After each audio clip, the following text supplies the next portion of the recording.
I'll get us started. Great. So hello, everybody. My name is Alex, and I'm the technical manager for this Learning Lab session titled Building Equitable Partnerships in Food Systems Worldwide. You can see we have a large group of facilitators from a range of institutions, and they'll introduce themselves shortly. Wanted to thank you all for taking part in ANH 2026. We're really excited for this robust and interactive session today. I'd like to offer a quick reminder that everything you might need to access about the conference materials and this session in particular can be found on the ANH Academy website. So before the team takes the conversation forward, I have a few technical announcements to make to ensure our experience is as smooth and interactive as possible today. First, the session will be recorded and posted to our website before the end of the conference. Second, all participants have been muted upon entry, but we really invite you to introduce yourselves in the chat feature. You can just say your name, where you're from, and the organization you support. If your bandwidth allows, we encourage you to use your webcam video. And if you have any questions at any point, you're invited to share them in the chat for facilitators or myself to answer. And if you have any technical issues, please check your audio settings or rejoin the session using the same Zoom link you did before. You can also send me a DM if you need extra help. So thank you so much, and I'll turn it over to the team to take things forward.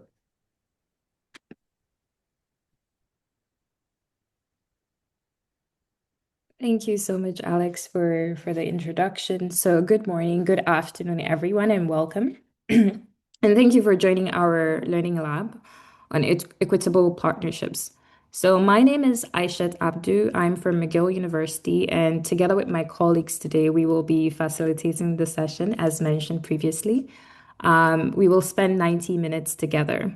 And why this session? So, food systems are complex and they're very interconnected.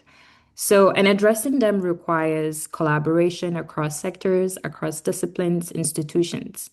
And this is very recognized, but we know that this is important, but we still have questions regarding how those partnerships should be equitable in practice and how equity can be intentionally strengthened within those partnerships. So today's session is designed to be interactive and practical. Rather than focusing on concepts, we're going to explore a tool that can help us to assess and strengthen equity in partnerships and apply it to the real world. So we encourage you to participate actively through the polls that we will have, the chat discussions, reflections throughout the session. So before we begin, I would like to briefly introduce our facilitation team. So our team brings perspectives from different sectors, so from academia, from government, from industry, reflecting some of the diversity in actors that we see involved in food systems transformation. So we have Sandra, Maria, Phyllis, Solis, Kennedy, Aaron, Efwa, and Priscilla. Most of us are coming from Ghana and then from Canadian institutions. And one of the strengths of this session is that it is going to draw upon experiences from our facilitators who are coming from these different contexts and sectors. So through the Learning Lab, the facilitators will contribute examples and reflections from their own work to help you to connect the concepts that we will be discussing to practice. So by the end of this Learning Lab, we hope for participants to be able to first articulate the core principles of equitable partnerships and understand why they matter for food systems transformation. Second, apply the equity tool to assess partnership strengths and challenges. Third, identify practical opportunities to strengthen equity in partnership design, governance, and implementation. And then finally, to reflect on how these concepts and tools can be applied in our own work and partnerships. So our goal is not for everyone to leave with the same answers, but with a practical framework and questions that can help you to strengthen partnerships moving forward. And how we're going to achieve these objectives. So we will move through four main sections. So we will begin by establishing a shared understanding of equitable partnerships. So what that means, power dynamics, the role of partnerships in food systems transformation, Then we will introduce an equity tool. We will go over the purpose of this tools, what are its key domains, the practical applications of this tool. And then we'll walk through a case study and apply the tool together to assess a partnership and identify opportunities for improvement. And finally, we will reflect on how this tool can be applied in participants' own context and partnerships. So we have intentionally built on opportunities for discussion throughout the interaction, and we encourage you to share your thoughts and experiences. So I'll let Sandra take over here. Thank you very much, Aishat. So we want to quickly find out from you how confident you are in explaining what equitable partnership is, and whether you even have any tool at all that you know which can be used to assess equitable partnerships. Alex, can you pull up the polls for us? Thank you. We have two questions. You can pick any of the answers, and then we'll see what responses our participants are selecting for how confident they are in explaining equitable partnership, and also how they can apply equity principles when it comes to building equity. So I've seen people are responding. Thank you. Thank you very much. I see responses are coming in.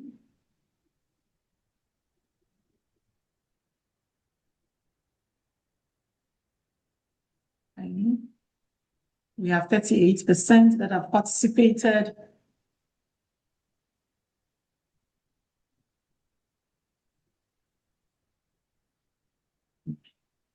We'll wait a few more seconds. People are still joining. Yes. Want them to- So currently we have 69%. Maybe when we have 75, we can end the poll and see how. Okay.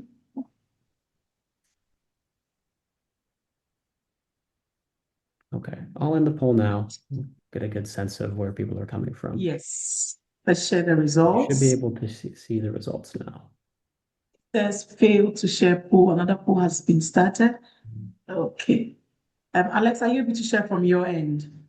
Yeah, can someone confirm They they can- can see the results of the They poll? can see. Okay, Great. wonderful. Yes. Okay, so what we see is that for about almost half of our participants, they are moderately confident that they can explain what an equitable partnership is. Our hope is that we'll be able to push you from moderately confident to confident, and eventually very confident at the end. And there are a few who are also not confident at all. And that is very okay. That is why we are actually having this session. Can I see the next poll results? Okay, good. Yeah.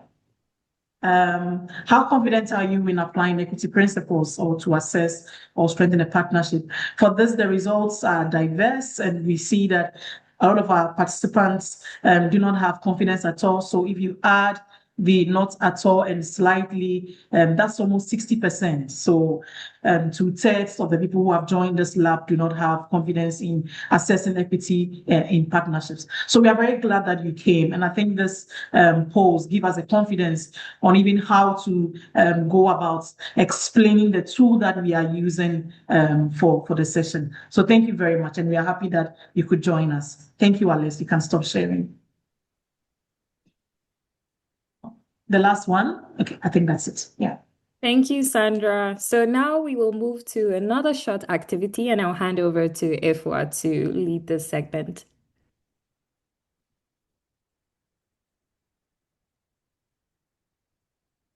Ifwa?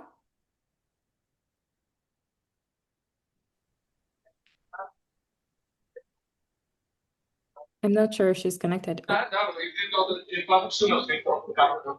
Okay, so let's begin by reflecting on how our experiences are with partnerships. So on your screen, you do see a QR code for Slido. Using one word or a couple of words, please share what comes to your mind when you think about equity or inequity in partnerships. So there are no right or wrong answers. We're just interested in hearing your perspectives. So we'll take a moment to see the answers that are coming in.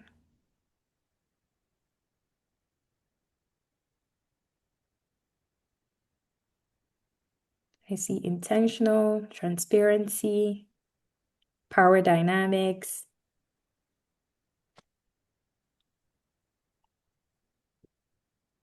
communication, trust,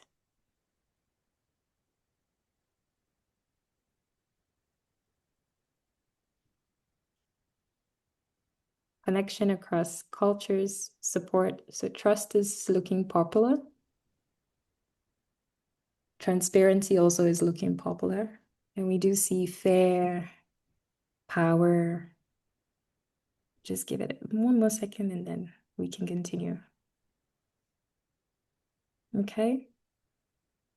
I see 10 people and 2 people are typing. So transparency and trust seem to be winning. Okay, so I think these themes sort of reflect the issues that will emerge during our discussions. And I encourage people to keep these words in their mind as we will revisit them as we move through the slides. Okay. All right. So before we define equitable partnerships, I want us to take a moment to examine the difference between the 3 images that you see on the screen. So they're labeled A, B, and C. And what I want from participants is to answer in the chat box, or if some people want to unmute, which image best represents equity? Is it A? Is it B? Is it C? And I'll ask my colleagues to help me read them out so I don't have to open the chat.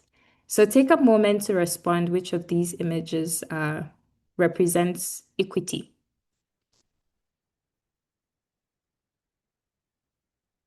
We've got a lot more people selecting B. B, B, B. Okay, so would anyone want to unmute and respond why they chose B?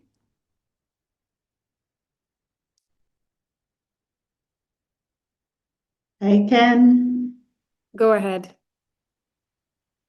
Yes, if you look at B, you see that there is the first picture, or let's say the first person, is a bit taller, and therefore they have tried to provide a platform for the second person and the third person, for the 3 of them to be at par, so that they can, whatever they are focusing on, they kind of there's build-up of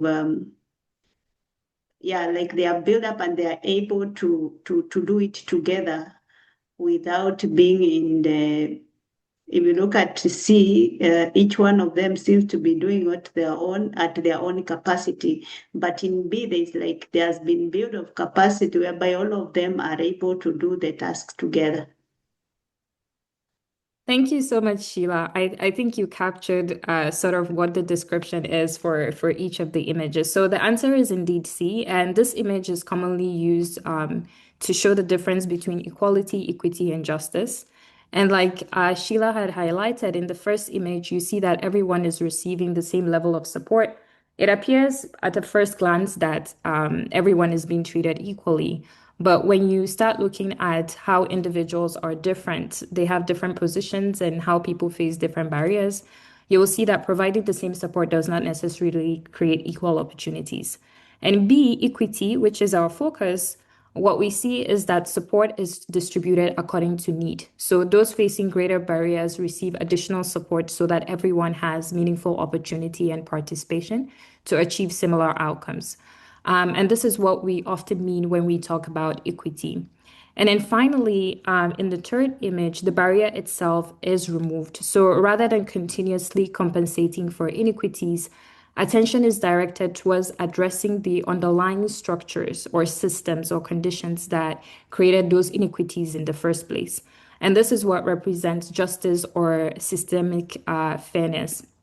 And this distinction is important because discussions about equitable partnership often focus on equity, ensuring that partners have support and opportunities. However, many partnerships have challenges that are rooted in broader structural issues, including funding arrangements and so much that we'll talk about.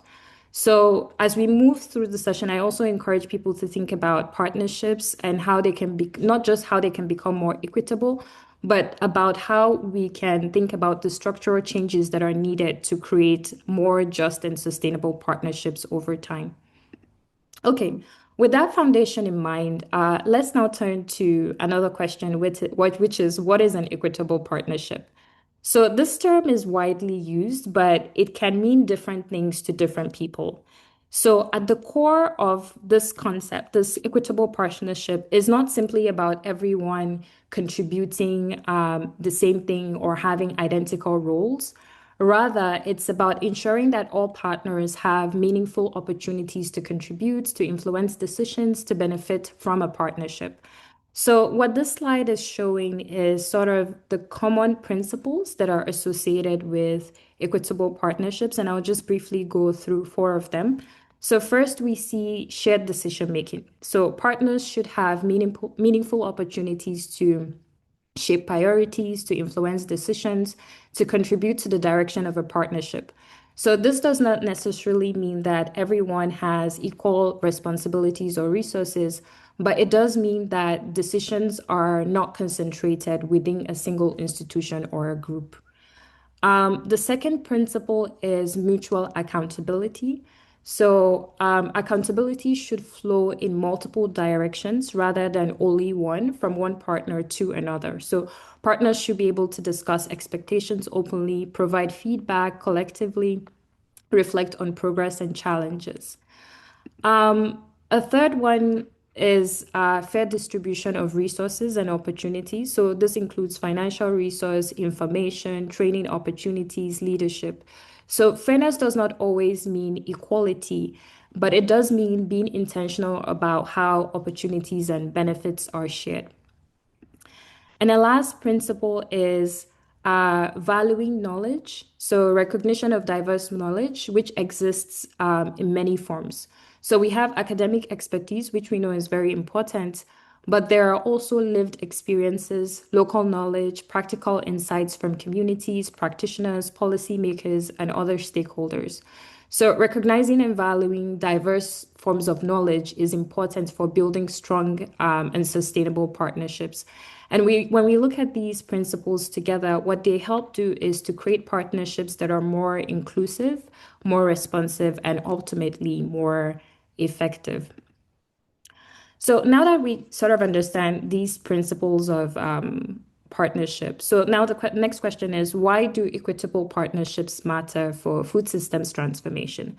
So as I earlier mentioned, food systems are incredibly complex. So they influence what food is produced, how it's distributed, who can access this, and ultimately the outcomes that we care about, which is nutrition, health, sustainability of the environment.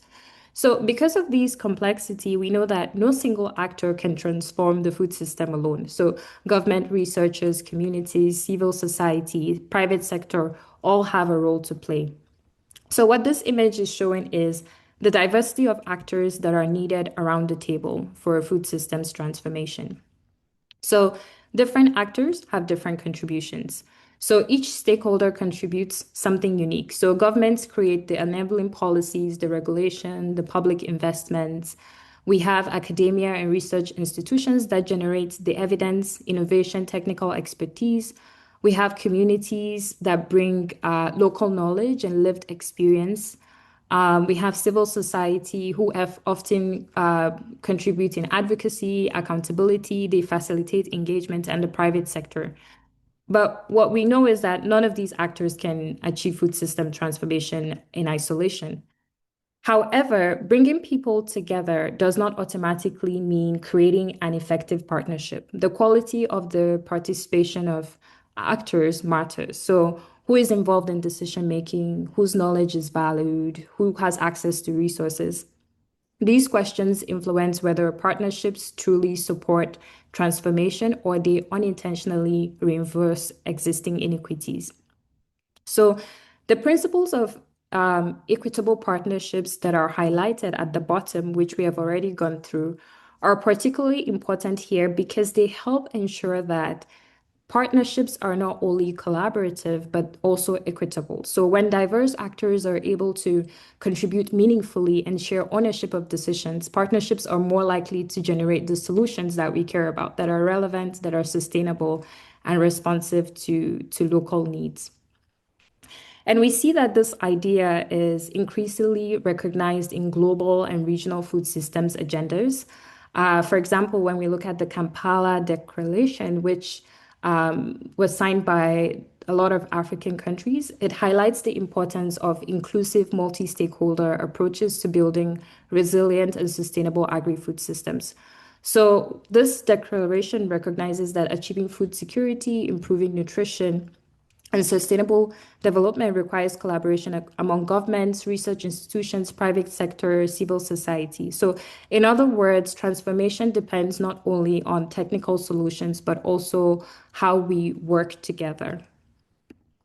And while this vision is compelling, so achieving equitable partnership is not always straightforward. So partnerships often bring together actors with different level of resources, expertise, power, and as a result, power is not always equally distributed.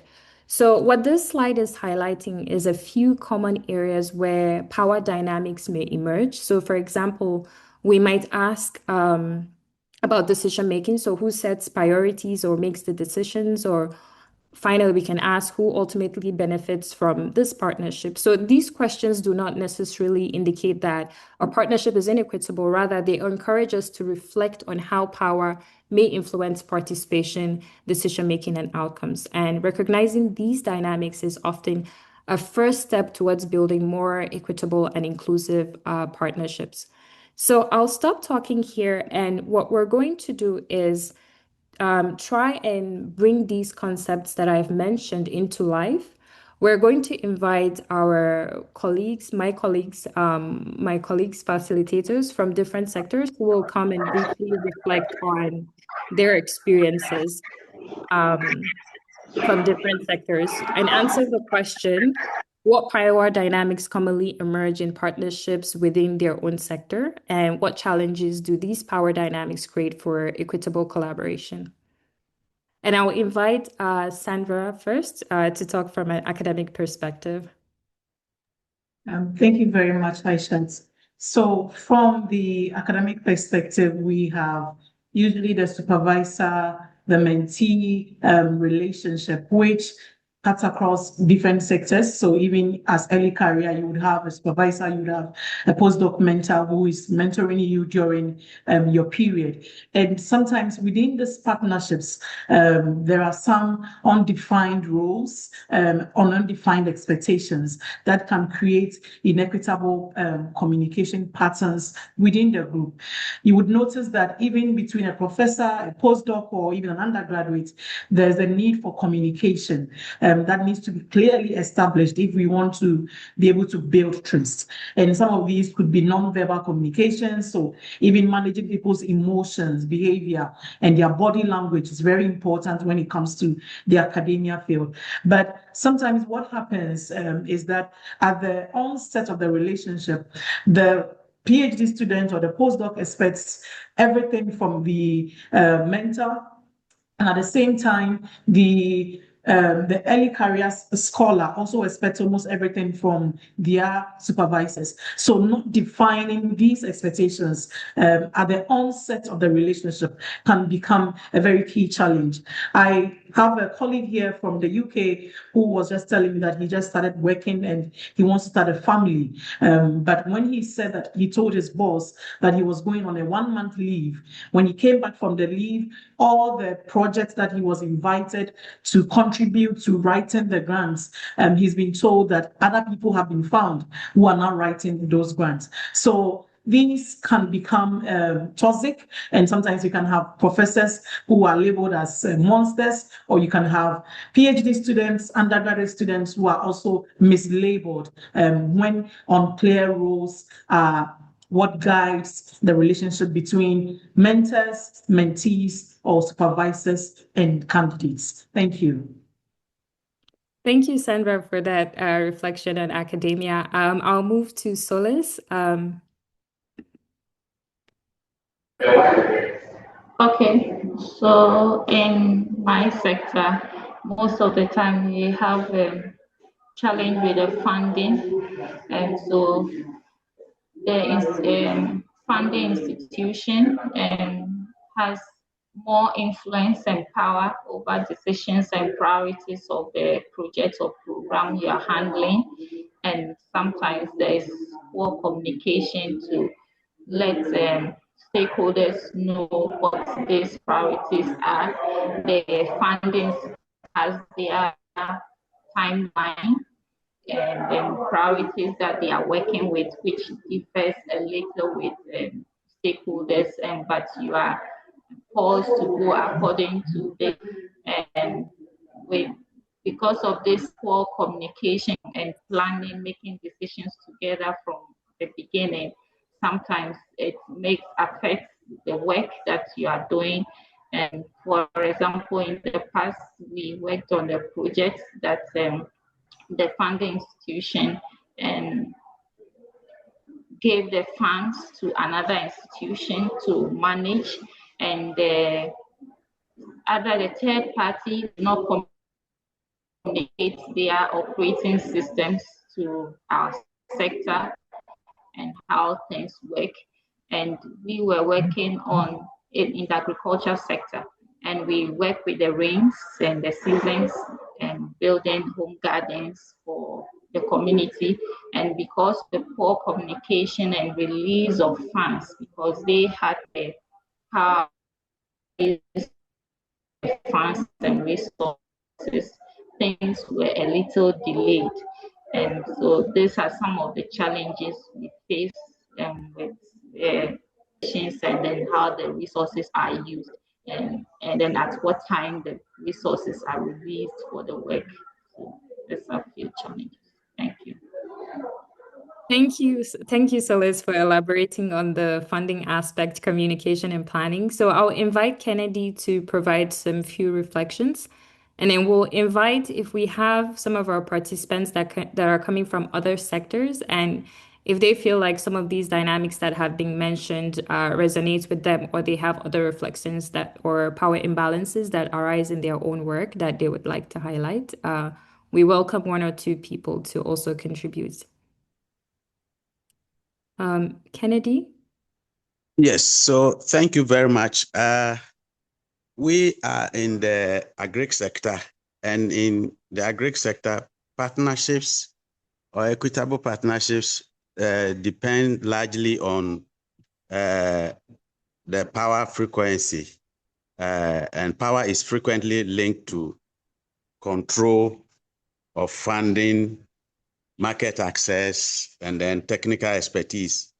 And also it's linked to decision-making authority. Normally the one who makes all the decisions has that power to either make the partnership work or not to work. And then donors and funding agencies often also influence priorities through resource allocation. We have experiences of partners we work with, and then we do joint project concepts, and then we do consortiums, and donors will pick up the consortium paper, and then the information will be like, oh, our priorities are not in this area. We are not doing agri. Maybe we are doing something concerning a different project. So we will not be able to partner you to do. So resources control partnerships a lot, and also choice and priorities of donor agencies and those who have the money and the resources also affect a lot of things in the private sector, and particularly in the agri sector. The private sector contributes market knowledge and investment opportunities, but as I said earlier, it also depends on who wants to work with you. And so the challenges are quite enormous, and some of these challenges stem from the focuses of each group. For instance, the business sector focuses on commercial viability and scalability. And then you go to the research sector. Researchers also prioritize evidence generation. They want to generate the evidence and make it available for use for policy makers and other development partners. And then when you come to government prioritizes policy objectives. So if you say anything to government and it doesn't fall within the policy objectives that they have outlined, they will not give it a priority, and they will be dragging their feet when it comes to partnerships. So that these differences can create tensions in planning and implementation. The researchers are pulling in one direction, businesses are pulling in another direction, and then maybe government is also pulling in one direction. Businesses obviously are driven by profit, so they will always prioritize profit over anything. And government also prioritizes policy and their agenda, as they call it, when they come out with what they call manifestos and government priorities. So it is a whole lot of challenge, which is a lot more to speak about. So I would like to end it here for now, and then maybe if there's opportunity, I can add that more. Thank you so much, Kennedy. I don't know if we have one person from another sector that would like to add, and if we don't, we can wrap up and move to the next section. Sandra, is there anything in the chat that I'm missing? Yes, there's a chat from Ori, and she's asking about relationships between peer academics, so across disciplines, and then also between peers from high income and low income countries. And I think maybe you can answer, Ifwa or Phyllis can also answer this question. Yeah, so I'll save that question for the discussion section at the end, where we will start discussing some of the things, but that's definitely an important power dynamic that also exists. So here we're trying to identify what are common power dynamics that we see. And I think that we have heard that they can emerge in different ways depending on the context, the sector, and the partners involved. And I think that this is very important because recognizing and discussing these issues is often the first step towards building a more equitable partnership. Then the question now becomes, how do we move beyond recognizing these dynamics and create opportunities for structured reflection and dialogue? And this is where an equity tool can help. And I'm going to transition to Maria to take us over the next section of the Learning Lab. Maria?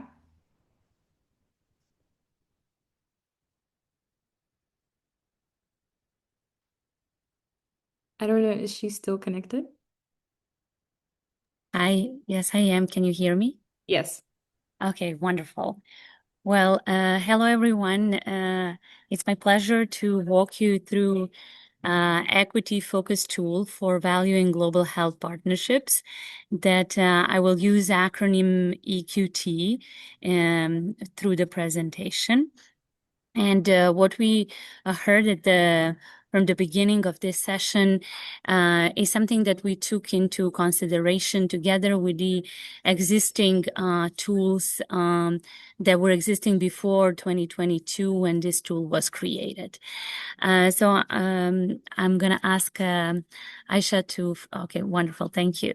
So I would like to highlight why partnership equity matters, and we already touched that largely, but this is to highlight that partnerships are not automatically equitable, and that global health partnerships often involve different levels of power and influence, unequal access to resources, different organizational priorities, inequities from historical and structural points, as well as a diverse cultural and institutional context.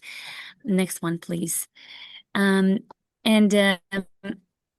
This is what I would like to emphasize here, that strong partnerships require intentional attention to equity, and how we can ensure that. Next one, please. So we can ensure that with several aspects that we can include and check during establishing or maintaining partnership. And I will walk you through a practical reflection and learning tool today, EQT Global Health Partnership. And this tool promotes equity in partnerships, build trust, encourage dialogue and mutual learning, and helps identify strengths and areas for improvement, as well as supports continuous partnership development. And what is important to highlight that it is not an evaluation or audit tool. Next one, please. But is a tool with a purpose to strengthen relationship and improve partnership practices, and with that, build trust. Next one, please. So I already touched base at the beginning that partnership tool was developed as an evidence-informed tool, and it was co-created with our partners from Vietnam and Burkina Faso, as well as partners in Canada that are global experts. And before developing the tool, the team did a literature review of partnership assessment tools before 2021, then followed by online surveys of global health stakeholders, with several interviews with experts from Canada, from Africa, so globally. Then several workshops were organized in Canada, in Vietnam and Burkina Faso, and the tool was validated with like significant number of international partners. Next one, please. So to conclude, the tool was built on existing global health partnership principles and evidence. And what was new in this tool is it was developed with a specific toolkit. So depending on whether you are just starting partnership or you are having one and you would like to maintain one, this tool could be used through the partnership life cycle. So it could be used at the startup phase to establish equitable foundations, to clarify expectations and roles, and as well as in implementation phase to monitor partnership functioning and to identify emerging challenges, while it could be also used through transition phase to reflect on lessons that are learned, to inform future collaborations. And as I said, it doesn't matter in which life cycle point of the partnership you are, it's possible to use this tool. Next one, please.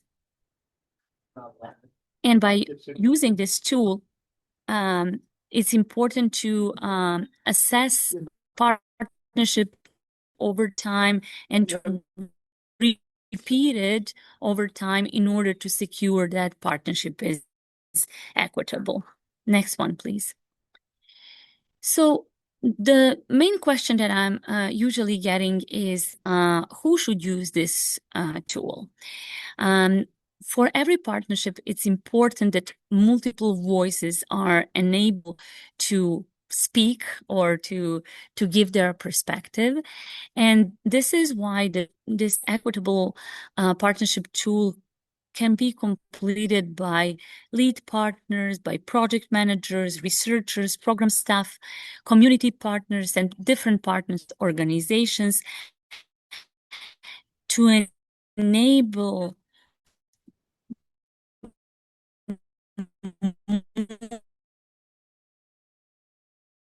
multiple voices within partnership system to discussion will be. And this is why it's important that this tool is used to encourage discussion. Next one, please.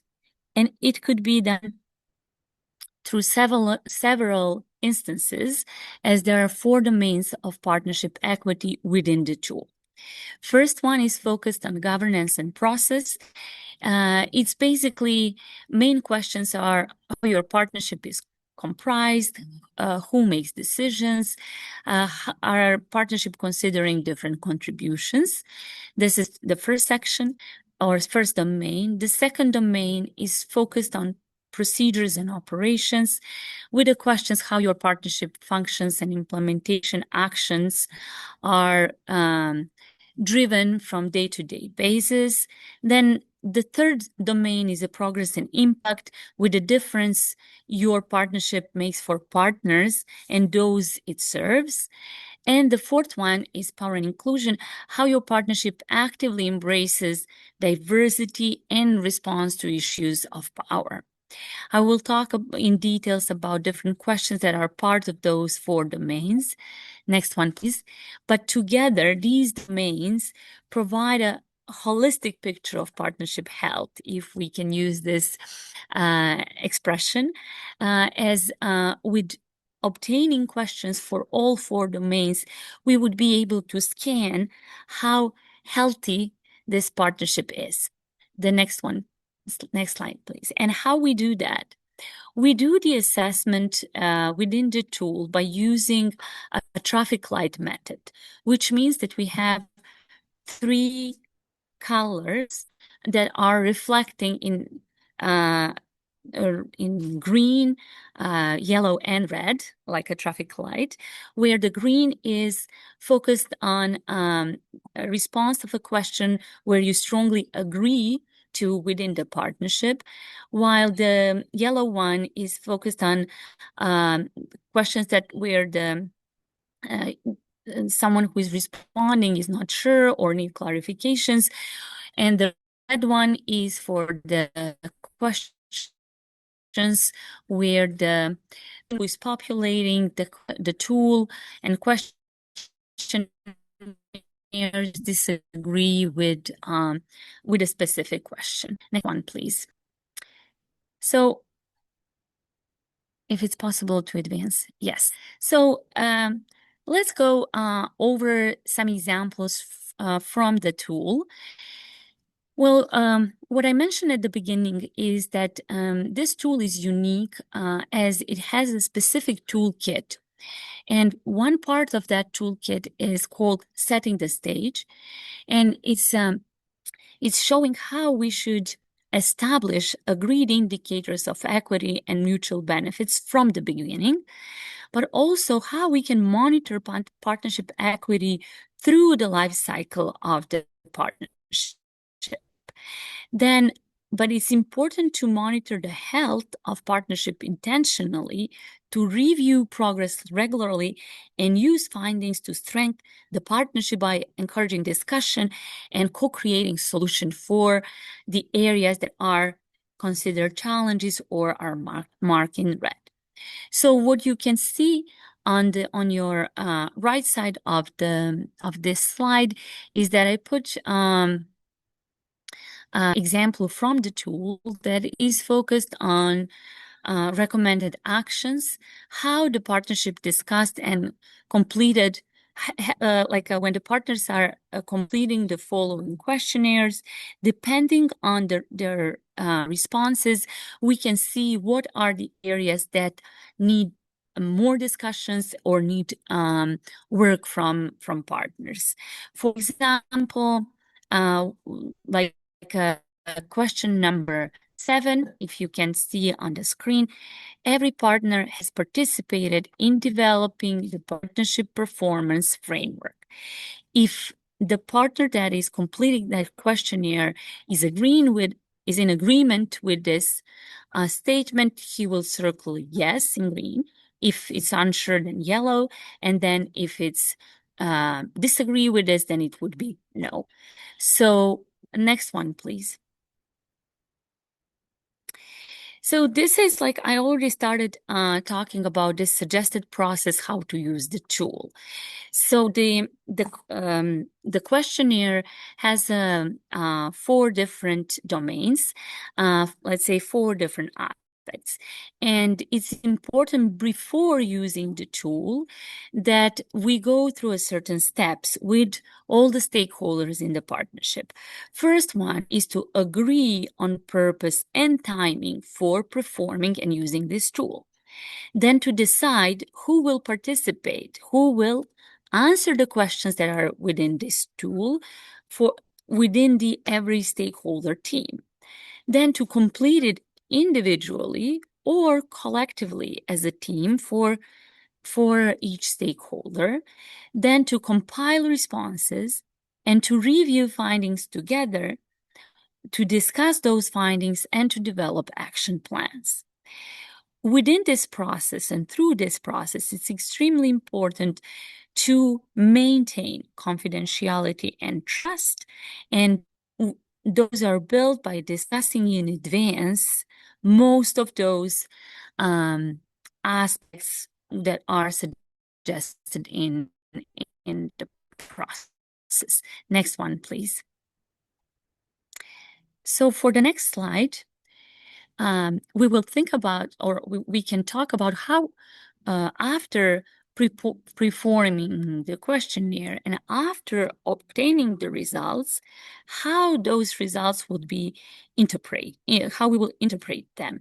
So the focus is on learning from those results, not on scoring them, because the tool is designed to identify potential challenges and issues early on, before they develop and become big, then to encourage dialogue about those challenges area, to build understanding, and to promote collective actions. And the key question here is, what can we do differently to strengthen partnership equity? What we are learning from those results. Next one, please. So, important part of identifying results and interpreting them is to look at each yellow or red indicator and then reflect them and move to actions, which means that we identify the issues that are marked in yellow or green or red, then to discuss with all partners contributing factors to those issues or challenges, then to agree on actions or to co-create actions and to assign responsibility for those defined actions, to set timelines for specific actions and to revisit them at next assessment. Next one, please. Reflection without action does not improve equity. So it's extremely important to define actions. Next one. So I briefly mentioned at the beginning that this tool could be used for new partnership, to establish expectations, to identify priorities, and to clarify roles. Then for existing partnership, to identify challenges and to strengthen collaboration and to address concerns using the process that I just described. And also it could be used for partnership review, to monitor progress, to reflect on growth of the partnership, and to inform future actions. Next one, please. So using this tool in new partnership would be important to start with discussing expectation and clarifying roles, and extremely important it would be to define decision-making process and to establish communication norms and communication channels, as well as to surface potential concerns early. So this is why we encourage whoever is interested to use this tool, as it will work in towards prevention of challenges and issues or concerns, and it's easier to work to prevent some issues than to repair them. Next one, please. So I put here like very concrete examples about new partnerships and setting the stage. I will just walk you briefly through questions for setting the stage, which means what we can. I'm sorry about the background noise. I'm at the public space here. So the first question would be: principles of equity have been discussed and agreed upon? Yes, unsure, or no. Then number 2 would be: the explicit articulated core values of each partnership have been shared and discussed among all partners and are compiled with one another. Then number 3, would be a feasible assessment and stakeholder analysis have been completed. The number 4 would be a written agreement or memorandum of understanding has been developed, described each partner's role and responsibilities. And let's say number 5 is issues pertaining to sustainable development, human rights, and the environment are addressed in the written agreement. Then number 6 is every partner has participated in setting the partnership objectives. So this is, we can go to the next one, as those examples are just showing how we are starting or setting the stage for the new partnership, while for the existing partnership, we can use a tool to help partnerships to identify emerging tensions, to monitor changing dynamics, to ensure equitable participation, and to assess mutual benefits, and to strengthen long-term collaboration, as well as to recalibrate and strengthen. And we can think of the tool as an equity checkup. Next one, please. So for the next, on the next slide, I put here different domains of the partnership tool, and this one is about governance and process. And the first part is questions are focused about your experience. For example, number 2 question, I trust other in our partnership. So the person who is populating this questionnaire is giving its own perspective and its own experience. For example, does it trust others in the existing partnership? Yes, unsure, or no. And I support value at our partnership. Yes, unsure, or no. That's question number 4. So in addition to own experience, there is also like questions related about the partnership overall. For example, question number 13 is our partnership ensures that all partners' needs and expectations are known, with potential answers yes, unsure, or no. We can go to the next one, as the next domain is focused on the power and inclusion. So it's a very similar structure about first part that is focused on own experience of the person that is populating, and about second part is focused about the partnership overall. For example, number 5, question number 5 is focused on others in our partnership respect my culture and its ways of knowing, doing, and being.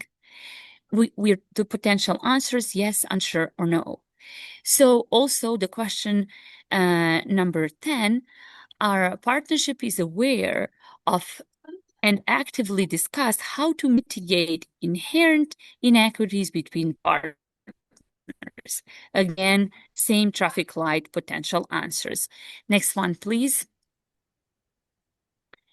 And my last part is focused on the another domain focused on procedures and operations, with absolutely the same structure, just with the different questions that would be focused on procedures and operations of the partnership. For example, question number 5, communication is clear and consistent. Do you agree with that? Yes, unsure, or no? And the last one, our partnership has the right mix of competences and capacities. I agree, I'm unsure, or I disagree. So those are examples of how we can use it and how often we can use it. And I would conclude with this slide, and I'll be happy to answer questions if we have some time for it. Thank you. Thank you so much, Maria. Feel free to put your questions for her in the chat, and Maria can respond. So I think we have now explored the general idea of the tool and how it works. And the next stage of this learning lab is for us to move from theory to practice. So what we're going to do is we're going to present a case study focused on a multi-sector food systems partnership. And the idea is for us to now translate some of the learnings that we've gone through to apply it into this case study. And I will invite Phyllis to take over this section. Phyllis? Yes, thank you very much, Aisha, and thank you, Maria, for that detailed description of the EQT tool. So just as Aisha said, we are now going to apply this to the fictional food system partnership we have on our screen. As you read the case, I want you to think about the strengths and the challenges of the partnership. Also consider how different stakeholders might experience it and which aspect of the partnership may require closer attention. So we'll give ourselves some few minutes, 1 to 2 minutes to read, and then we will discuss our initial reaction. I hope the image is clear to everyone. We can all read.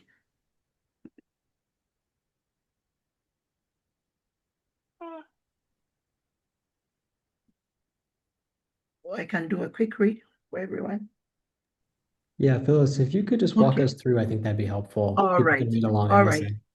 All right, thanks, Alex. So our case study is on building a climate resilient food system partnership. So we have a multi-sector partnership working together to address this issue. We have partners from the university, from the Ministry of Agriculture, from a local NGO, farmer group, and also an international, both international and local university. Now, what we know is that most funding is managed by the international university partner on the project, and then research priorities were defined before the local partners were consulted. The farmer representatives are also consulted, but they do not participate in governance or decision-making meetings. Publication and research outputs are expected to be led by the international university.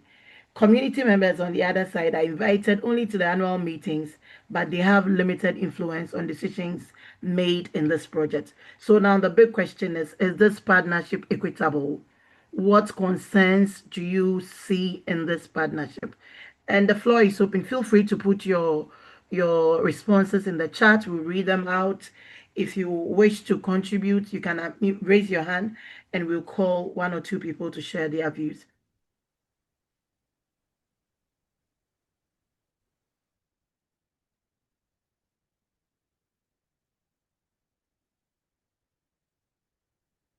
So Efwa, Sandra, Priscilla, you can help me keep an eye on the chat. The floor is open. Anyone seeing anything, any concern with the partnership? Yes, there's a hand up. Alex, please, you have the floor. Yeah, I can start us off and just want to invite people again to share in the chat about what concerns they might see, with this partnership structure. But one thing that jumps out to me is that most funding is managed by the international university, which is going to be further away from the things happening on the ground. And, with funding comes a lot of, power and concerns about equity there. So that's something that I think, be interested to hear more of your thoughts on, Phyllis, and hopefully what others think about that as well. Thank you so much, Alex. I see Nola's hand up. Then when Nola is done, I'll give Efwa or Sandra or Priscilla a chance to read the comments in the chat.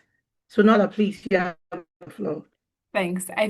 I'm looking at it and I think the what we know almost reads as a list of some of the problems in these partnerships. So after the one Alex just mentioned, the second one there, the research priorities were defined before local partners were consulted.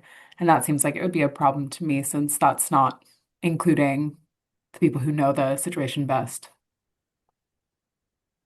Thank you so much. So can we have some comments in the chat? Then we quickly go to... Okay, first, if we're here, so Nola has just mentioned one of the comments, and so research priorities were defined before local partners were consulted. And then we have Heather saying that it's also led by an international institution. And then we have Raina, it is not equitable because the community are not involved in the decision making to the solutions related to them.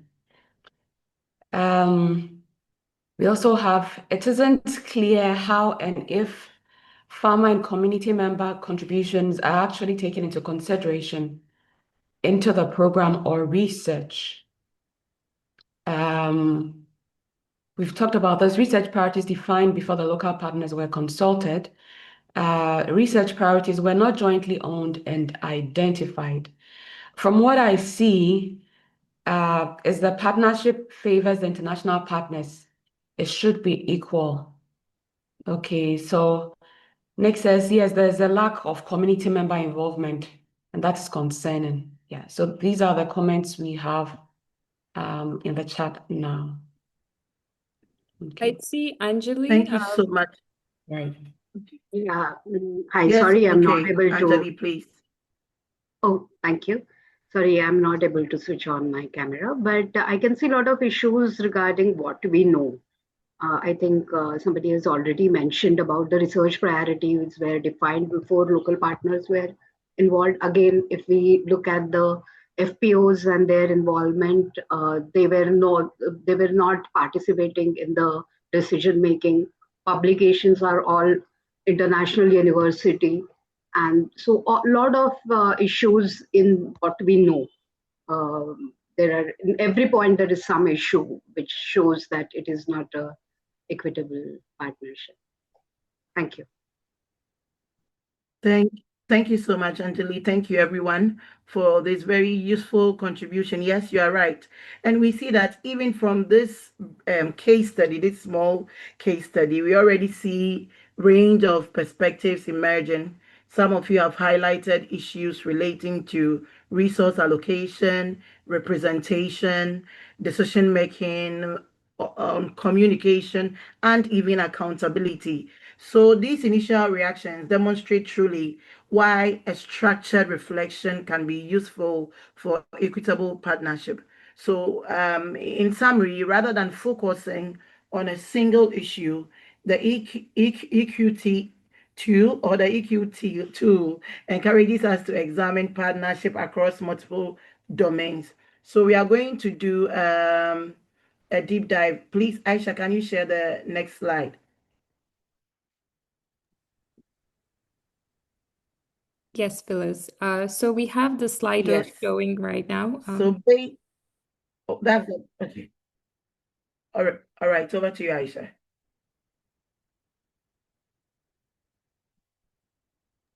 Go ahead, Phyllis. The slide is All on. right. So based on the tool we have discussed, Redakit encourages us to examine partners across domain rather than focusing on the single issue. So based on the tool, we would like you to consider which of the domain requires most attention in the case study, the partnership we just described. You can select one of the domains if you believe it represents the most significant area of concern.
Phyllis, we have about 14 responses. Did you want to leave it a few seconds before we wrap up? Yes, let's see. Are there more people contributing? Do you see Yes. people typing? Yes, it's increasing. So we have 17 right now. Okay, and people.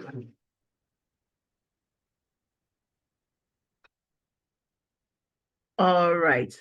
So governance process seem to take the lead. followed by poor inclusion. Sorry. So the governance and the processes. So how decisions are made, contributions are, and then how, but okay.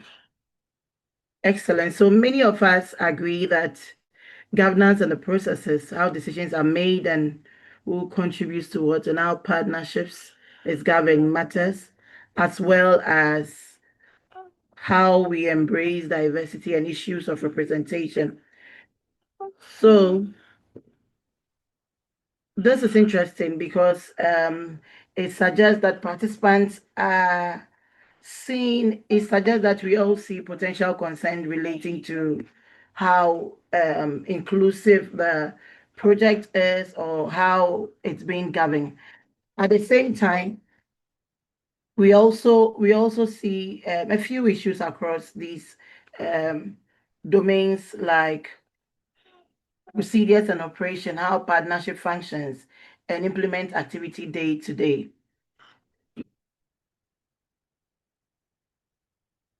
So I want to move to the discussion. Aisha, would you want to take the discussion point? Or I should go on and I can throw it to the audience. We can have Yes, a go discussion. We'll stop here and have a brief discussion. Yes, go ahead, Phyllis. All right. So to all of us, what stands out to you about the results we are seeing, the results we see now? What really stands out? And do you really think governance and process receiving most votes is a true representation of what the key issue is on the ground? I want to hear from you. What sounds about the results? What do you think about the results? Can we get one or two reflections from us and we move on? Sorry about. Hello, Kennedy here. All right, Kennedy, please. Yeah. Yeah, I think it's very incisive. Sometimes when you are sitting behind alone, you get to assume a lot of things. And these results really reflects what should be the case. And I'm happy as a private sector person, these results have come. And the tool is also going to help address some of these concerns and these issues that have been raised. So I'm very happy about it, and I'm learning a lot of things from it because, as you rightly pointed out, the farmers are consulted, but they don't take part in the decision making. So it affects productivity. At the end of the day, outcomes become a little bit diminished. So we should really focus on looking at establishing clear shared value creation models and creating value models will help to include all the sector players or all the interest stakeholders so that their concerns will be factored into this model and it will be implemented. And once people own the process, they are also committed to do the implementation and do it right. So this is the little I want to add to the results, which is very good and key for planning. Thank you. Thank you so much, Kennedy, for sharing this. Yes, very, very important. And I'm glad to have this from someone from the industry. In the chat, or really says, based on what I hear, it seems that lots of responsibility of building equitable partnership rests on the PI's shoulder. He or she would have to set the tone, in my view. That is to build the trust. So thank you, Arila, for sharing. Do we have anyone from a civil society group or advocacy group, or Sandra Efua from academic background who also want to comment on the results we are seeing briefly? Then we wrap up the discussion. Hello, Felix from Actually, the yeah, I agree with the results, and because from the case study you can see that there's limited domestic governance. and then weak institutional embedding. And the government sector, the role was reduced from being a co-owner and to just being an external stakeholder. And if this is not resolved, there will be challenge with sustainability of the and scalability of the project. But if the government sector is involved with the decision making from the beginning, the agenda setting stage, then they will have this ownership of the program and scale it up even at the end of the timeline, the lifetime of the project. So I agree with it. If they feel that power and inclusion, then they can be able to own it even after the project. Thank you. Thank you so much. Great reflection, Solace, on sustainability ownership. When people feel they own or they are part of the process, it improves sustainability. Let's take our last input from Ellis and we wrap up the discussion. Please, I hope I got the name right. Ellis. Yes, you got it right. It's Elise. I come from a research background, but I think I have a question about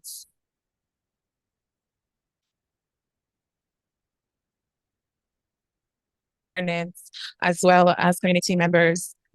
Sometimes we seek their feedback. We do workshops sometimes or co-creation workshops to try to get understanding of their lived experience and how that can inform how we design interventions.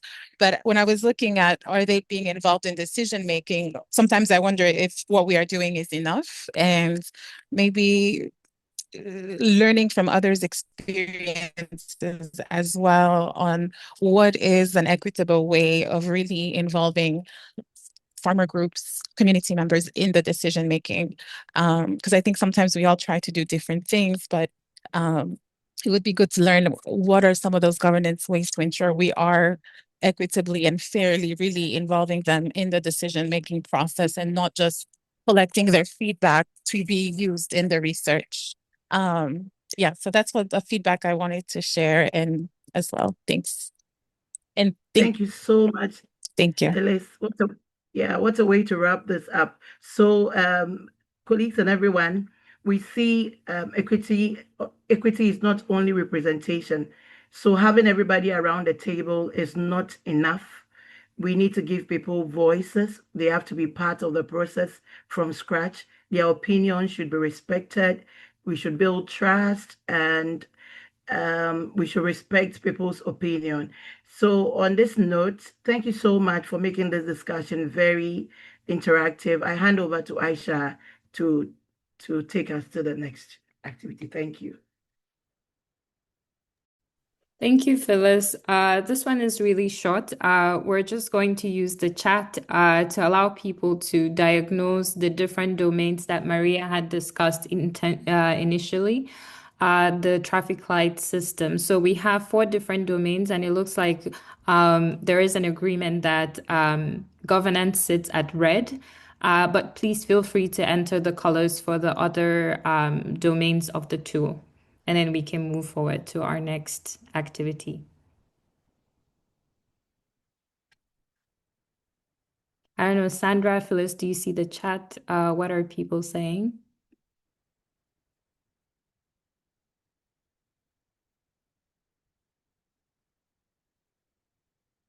Someone says mixed or red for the rest of the different domains.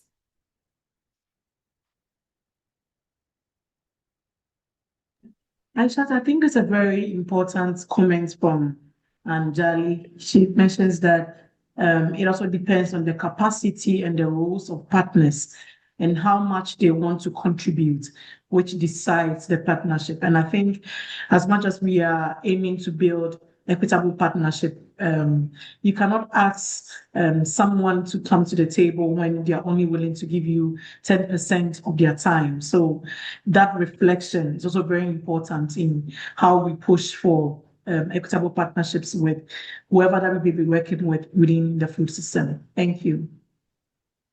Thank you, Sandra. So we'll move to the next activity. In the interest of time, we'll do this activity and then we'll move to getting our audience to share. So on your screen, you will see the Slido poll again. And we invite you to add one action that you would recommend to improve the equity in this partnership. And I know that we have touched upon some of them in the previous discussion with Phyllis, but feel free to enter so we can see what are some of the actions that people agree or suggesting.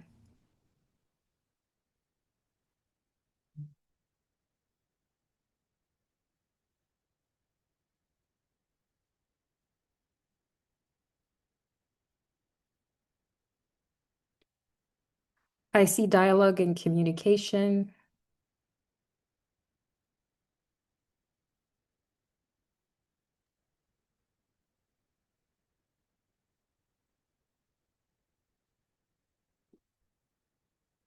Listening.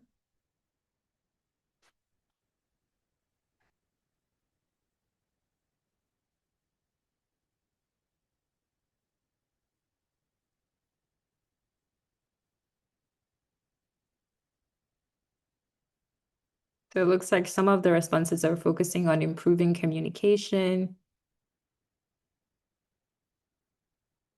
openness,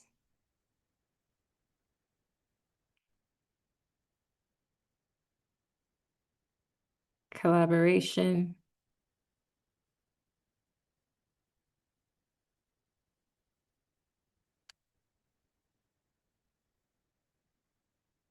Okay.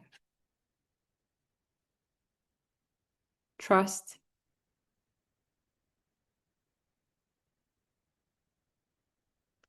It looks like several different themes are arising. So I see more people. Trust seems to be the most popular.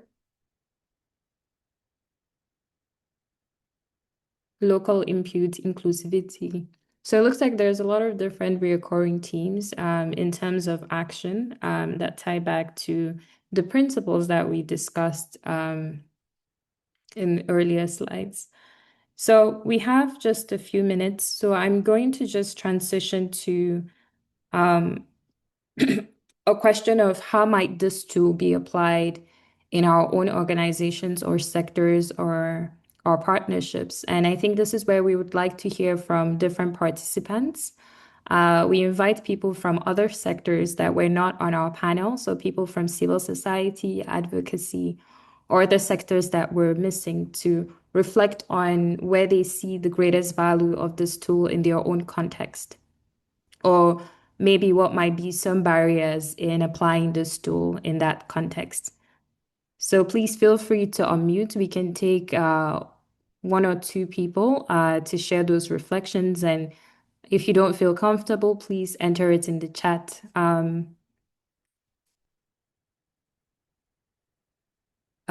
Go ahead, Bayu. I hope I pronounced that correctly. Yeah, thank you, Sir Anu. Thank you, Ma'am Shad, and thank you, Ma'am Bot, and als. Nice to meet you all. Assalamualaikum warahmatullahi wabarakatuh.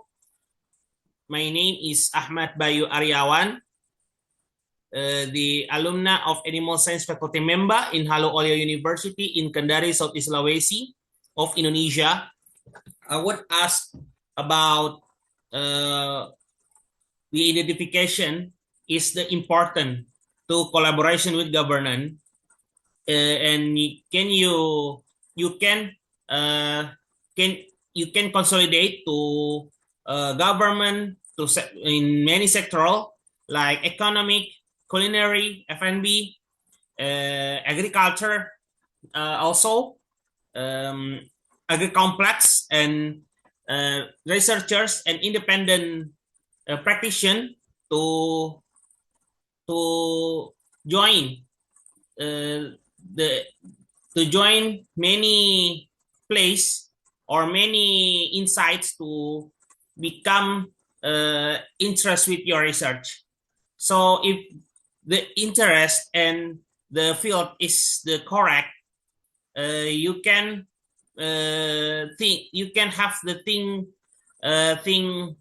accepting for implement the research to the people in maybe in semi village, or maybe in regional village or cities. Thank you, Bayu, for that contribution. It looks like the tool can be applied Yes, of across course, multiple ma'am. people. Thank you so much. I wonder if anyone You're wants welcome, ma'am. also contribute how they see this tool being applied within their own context, or whether there may be some barriers to applying such a tool. So Aisha, there's some few comments in the chat. Heather says the tool is really helpful in moving from good intentions and principles to action and implementation. Nick also says, I think this tool could be adapted for most work that we are involved in as an NGO, as an INGO. It would be useful to apply it at the start of a project in the planning stages to ensure principles of equity are meaningfully incorporated into project design. Additional fewer comments. I saw that the tool requires MOU with all the partners. This could take time to put into place because of the paperwork. Do you think MOU is very necessary? So this is a question to us, yeah. I mean, I guess when we think about it, we're coming to the table together as different partners. So it will depend on the conversation that is happening amongst partners.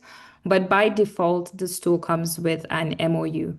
But I'm assuming depending on who is involved and what people feel comfortable with, then they can decide on how to move forward. But that's just my own reflection regarding that.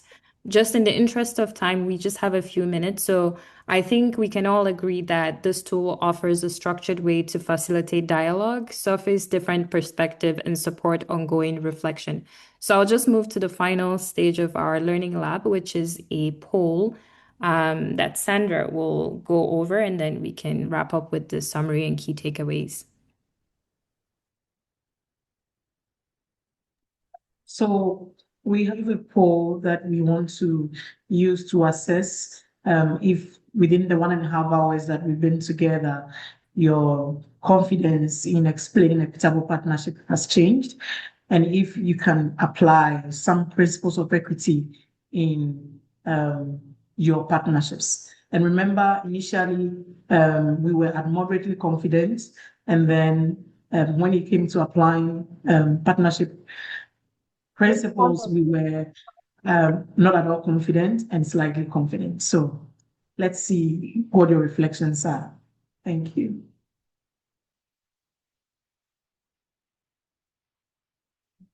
We have 4% that have participated.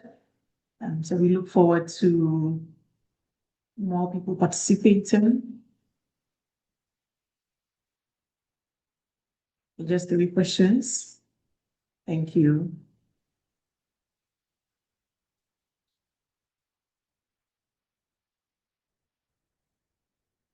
Okay, we have 18%.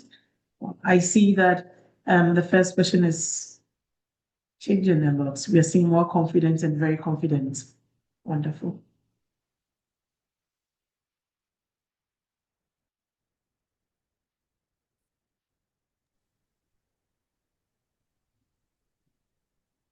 I think in the interest of time, I'll just give Yeah. us a few more In the interest of seconds. time, I think we can end the poll and then let me share the results. All right, thank you. So we see that at the end of the session, we have a lot more people being confident in explaining what equitable partnerships are, and we're very pleased with that result. We also see that there's been a shift. We see that when it comes to applying principles of equity, we see that we will now have more confident and very confident and somewhat moderately confident participants from the Learning Lab. What will you do differently? That I can't see the results to that short answer, but I think from our previous slide was really about trust, open communication, and respectfulness. Thank you very much, Aishat. Thank you. And with that, and that we will conclude our session with just a few key messages from the session. So the first one is that equitable partnerships do not happen automatically. We've talked about being intentional. We talked about having ongoing reflection and a willingness to examine power, resources, and opportunities. Second, partnerships bring together different actors with different experiences and expertise, and creating a space for those perspectives to be heard is important for meaningful collaboration. And then finally, the tool we reviewed provides a practical framework that can help us to assess relationships and our partnership. And equitable partnerships are important not only for the quality of the collaboration, but for achieving more inclusive and sustainable and effective food systems. And with that, we will wrap up our session for today. And thank you for your participation and engagement. Thank you.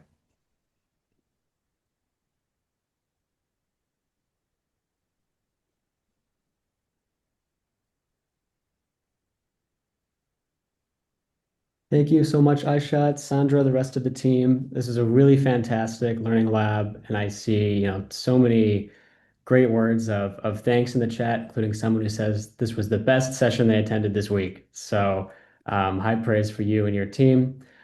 Just want to remind everybody we have more sessions today, 2 technical deep dives, and then a panel discussion with the ANH Africa Regional Collaborative tomorrow. So I hope to see you all at those sessions and want to thank you all again for being here. I really do appreciate it. Thanks, everybody. Thank you, Sir Anu. Thank you, Ma'am Ashat. Thank you.